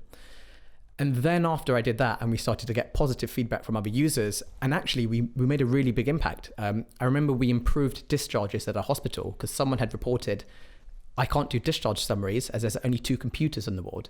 So the matron came out and said, what do you mean? He said, well, with 6 surgical teams, there's only 2 computers. She said, oh, why didn't you tell me? I've had 2 computers in my office collecting dust. So for free of charge to the NHS, they put those 2 computers out and they could do discharges quicker. So at that stage, that's when I realized, okay, I think I'm onto something powerful. And then I think, you need to be thinking about your business plan early. Anton will probably tell you, maybe think about it from the very beginning. And that is true. But I think, have you got an idea? Have you got a potential product? And then Anton, I think you're probably better placed or very well placed to talk about the business model. And just before Anton jumps in, at this point, are you making a logo? Are you registering a name of the company's house? Okay. So some practical things of what I did. So I registered a company on Company's House. I signed up to get medishout.co.uk as our website. I trademarked Medishout. In 2012, I put about £2,500 in creating our MVP. Obviously I had some of the know-how within the hospital, so I knew contacts of where we could do this first pilot. So I was already starting to learn some of those commercial skills. If you set up a company on Company's House, you then have to do tax returns and returns on Company's House and HMRC. So then I had to get my friend who's an accountant to help me with those. I mentioned earlier, my best friend worked with Deloitte Digital. He helped with the actual product development. The truth is, I didn't actually really know the difference between iOS and Android, back then. I know it's going to sound crazy, this is 8 years ago, but I kind of didn't really appreciate the way that, IT software is built differently for the different systems. The thing that I would tell people is it took me a long time to understand how could we commercialize this, because I was so focused on trying to solve a problem for clinicians and just thinking, well, if we solve a problem for clinicians, then I have a business. But it's not true. The last 3 or 4 years has been about solving problems for your directors, so your head of estates, your head of medical equipment, and then your C-suite, so the chief executives, show you can save money because they're the decision makers. And if you can solve problems for them, you then implement your technology, and then we then solve problems for your front staff. In my book, you don't have a company until you've got a logo. You kind of set me up to say logo, and I feel like you want us to talk a bit about logos. Oh, well, I don't like see the orthohub logo. I designed that myself, but I don't like to talk about it. Cash is a cart before the horse kind of car. Yeah, that I have. The tail wags the dog. It's all about the logo, then the merch. So do you know what? And then the idea. And then the idea. Look, I actually got a friend to make our logo for free because, again, at that stage, it's just an idea. So people are really happy to help you. I think when you become a successful company, you should then really try to reward people as they start to help your company. But at that stage, completely reasonable. You'll have so many friends and colleagues around you who have skills who can help you. And they will love just doing something different with their lives. So bring in as much help and expertise as you can as early as possible. So now let's move to Anton. So Anton, we've got a minimal viable product. We've got a company that's registered with the Company's House, and you've trademarked something. If someone, if someone comes to start with the pitch, if someone comes wearing their logo T-shirt, is that a good thing or a bad thing? If that's all they've got at that time, probably a bad thing. Cancel the order. Cancel the order. I think picking up from where Ash said, so the most important customer validation is what people do with your product rather than what they say they'll do. What they say they'll do is a great proxy when you don't have a product yet, but the first thing you need to do is get something simple out there, even if it's just using WhatsApp, making a WhatsApp group. I mean, that's a product, and getting some kind of usage validation, because that will tell you really where to go. I think the most useful thing you can do in these really early stages is separate out 3 groups of people. You've got your users, because your customer is a vague word, right? Your customer who's the user of your product. There's the customer who's the beneficiary of that use, and then there's the customer who's paying. And in a sort of hospital context, that could be 3 different people, right? It could be a trust paying, in which case you need to go through a bunch of trustees and directors on the board. The user might be the midwife, and the beneficiary might be the newborn baby, for example, or the mother, if let's say it's a neonatal area. Separate those out and just ask yourself, is every person here who's giving you either time or money, time using the thing or money paying for something, getting some kind of benefit back? Because no one's going to do that. They're all busy, right? Well, I mean, newborn babies aren't, but the trust is busy, the midwife's busy, the mum's busy, the baby's not got much to give. They shit a lot. So if you're a fertilizer company, so and I think that's where sometimes people go wrong. They say that they kind of lump it all together and say, well, I'm this will lead to great patient outcomes. So I'm going to charge the NHS lots. And you have to say, but what's the NHS gaining from that? I mean, it as a whole, Matt Hancock is gaining, but that person that you've asked to just give you 20 grand for your app, if they're not gaining, why, the patient outcomes are nice to have, but there are loads of patient outcomes that he can achieve for that money that he could have put somewhere else. So I think being really, really clear about those three and the relationship between the three helps a lot. Now, it's rare to get something where it's a completely bilateral. So you've got one person who is payer, user, and beneficiary, and it's just a two-way transaction, you and them. Normally what will happen is, for example, the classic one that everyone dreams of is, I give it for free to patients, they use it because it's a benefit to them. In exchange, I get their data. Then I go to XYZ with the data, sell it, they give me money. So you sort of split the relationship into two and do a double, which ends up with everyone getting benefit and you getting money. That works in theory. I mean, data is a horrible example because everyone talks about selling data, but probably the hardest data in the world to sell and morally most questionable is patient data. Yeah. And an analogy I'd give to that is, so Cash, we both like football, we support Liverpool, and you often hear commentators say, oh, they've just threaded the ball through the eye of a needle. I think what you need to learn to do is thread something through the eye of many needles. Just like, Anton said, if the thread doesn't pass through every single needle and you don't have that perfect alignment between all those different decision makers, the end users, the stakeholders, then you could fail really, really easily. And I think the last 18 months of my particular journey and how to make Medishout an actual business has been going on that journey and figuring out, okay, how do I solve problems for the people who can actually buy Medishout and adopt it at wide scale in different organizations? I like the football analogy. So you're going to be like Xabi Alonso. I was thinking, or Gerard, or... Yeah. Mulby, we can do this all day.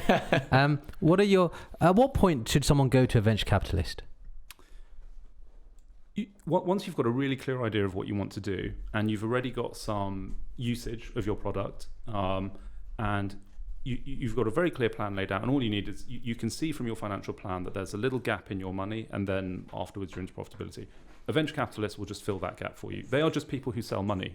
When do you go to a bakery? When you don't have bread but you need bread. And it's exactly the same for a venture capitalist. I don't think people should go too early, because once you have them, they have time pressures, they have certain rules about usage of the money. You lose a lot of your freedom. And in the early days, what you need is that freedom. That's the optionality that makes you so good at finding out what exactly customers do want.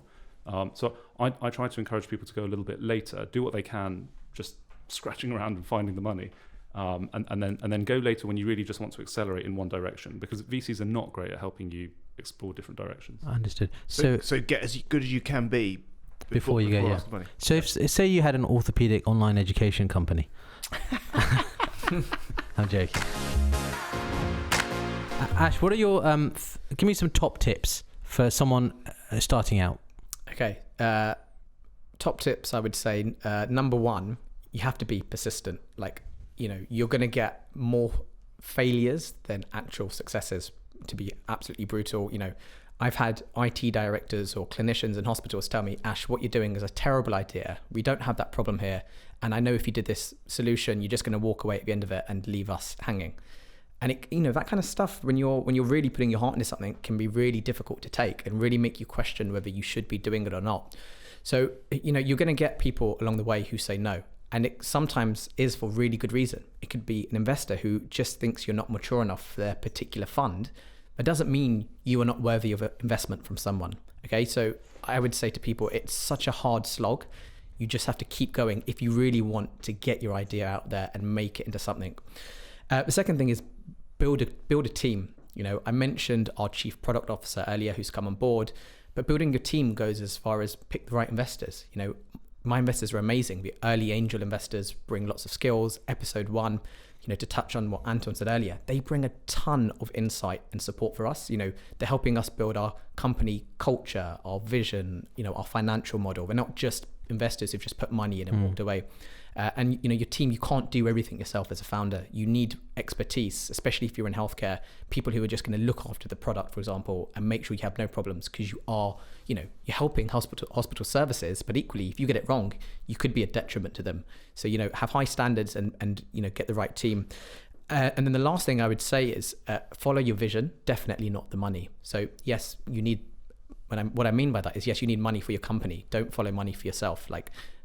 I think an entrepreneur, if you're motivated by money, it's going to be a real challenge, because along the way, you're basically taking on loads of risk.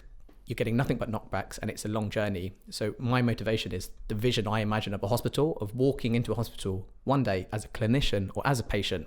So when I get those knockbacks, and I just remind myself, well, look, Ash, someone has to move healthcare forward. Someone has to make hospitals digitally smart. Why not me? Why not Medishout? So when I get those rejections, having that strong vision of what I want to achieve really gets me through. So I'd say those are the 3 of the top tips that I would recommend to anyone who has an idea right now and they want to go out and make things work. And just, one last thing, have a good, going back to the team thing, have a really good network around you. Like I had Anton, the Clinical Entrepreneur Program. Engage with as many people around you who can help you. So you suggest not doing it alone? Do not do it. I've done Medishout alone for most of my journey, in terms of it's been just me, but I've always had people around me who have supported in different ways. The biggest difference in the last 12 months is when we've brought people into the company as either like a late co-founder or an investor or like full-time staff. And that's why we're now starting to accelerate and have a really big impact, because there was too much stuff that's theoretical before. For 3 years, I was like, it'd be great to do the AI stuff and do this and that. Now we can actually do it because we have the right people in the team who can do it. So it's a really lonely journey. It's really tough. Having people around you shares the burden. It's more fun. You enjoy what you're doing a lot more. So where now? What's the future for Ash? The future for Ash is, well, at the moment, I am doing Medishout. I'm not currently practicing as an orthopaedic surgeon. For me, I want Medishout to help and support as many hospital systems as we can in the UK, NHS hospitals, working with equipment suppliers, private hospitals. There's no identical product in other countries, so I'd love to see Medishout being used in other countries as well. And ultimately, there's nothing to stop us being used outside of hospitals, pharmacies, care homes, absolutely, outside of healthcare, hotels potentially. It's not necessarily my, the thing that really excites me, but there's no reason our technology couldn't be used for that. It'd be the same technology, right? And yeah, same time. Different use case. Yeah, I remember last year before lockdown, I was in Westfield Shopping Centre and I went to wash my hands with the hand gel and it was empty. And like 3 of them were empty. And I was like, there's no way now washing my hands. And I felt a little bit paranoid. And I was like, wow, our QR codes could probably solve this problem. The first thing you thought was Medishout could fix this. I did think that, yeah, I did. Yeah. Selfishly, Medishout was always at the front of my mind. Awesome. Anton, do you have any top tips just to sign off? Gosh, after Ash's sort of really positive ones, I'll give you some more. The reality. I'll say, give us some real grim. Don't bother. Remember what I said about failure? It's coming now. He's going to bring me back down to earth. I'd sort of absolutely second everything Ash said. I'd just add, don't give up equity as much as you can. Just don't be nice. Don't do it. Even the guy who helped you out or the girl who helped you out early, just don't give them any equity. Keep it. It's yours. You'll get diluted later anyway. So just fight for it tooth and nail now. Be a cheapskate. Don't think big money in, big money out, because every pound that's spent is a loss of optionality, right? Because it's no longer there to be spent. You move to asset optionality, but you no longer really have the full choice that you used to have. So keep your optionality. Be a cheapskate, and just be relentless. Keep moving. Just keep moving, because most of what you do will be wrong. That's how you learn. Anyone who sort of gets it right all the way from the beginning has just had a very odd experience and is probably just a very lucky, but probably still quite bad entrepreneur at the end of it, because they never really learned from anything. Think about Facebook, right? I mean, it started off as just a way to rate people's faces on who was pretty and who was ugly. Do you remember? The Facebook. Yeah. But lots of bad experiences, lots of learning, and now they've become a phenomenally big and successful company. And they're now ruining society. Exactly. It's beautiful. Come full circle, haven't they? Yeah. Let's throw in Cambridge Analytica. It's gone full circle. No, that's very useful. Thank you. Listen, I sincere thanks to you guys both for making the time today to come and join us and share your experiences. I think people really enjoy this one. I've learned a lot from this. Haven't you? I've learned loads. This time next year, Pete? Yeah. We'll be millionaires. Thank you for having us, guys. Had a great time speaking to you both. Awesome. Yeah. Awesome. Thanks for coming down. Pete, tell everyone at home who's going to be our special superstar guest on the next show. Paul Tornetta, the third. The third, PT3. PT3, and I want to hear about 1 and 2. Yeah. But Paul Tournette III, he's like a bit of a god to me. In trauma world, he is like, whoa. You really got a. Yeah. He's kind of your fan. I'm quite nervous. I'll be honest. I'm a little bit nervous, more so than I was with Mo, just because Paul, he scares me a bit. Yeah, well, I'm looking forward to it. He's mentored so many of the highest flyers that we know, the people we've spoken to. Everyone holds him such high regard. So I'm intrigued to get to know him. Yep, me too. So great. I'm now contractually obliged to sign off with Pete. Goodbye. Goodbye. Done.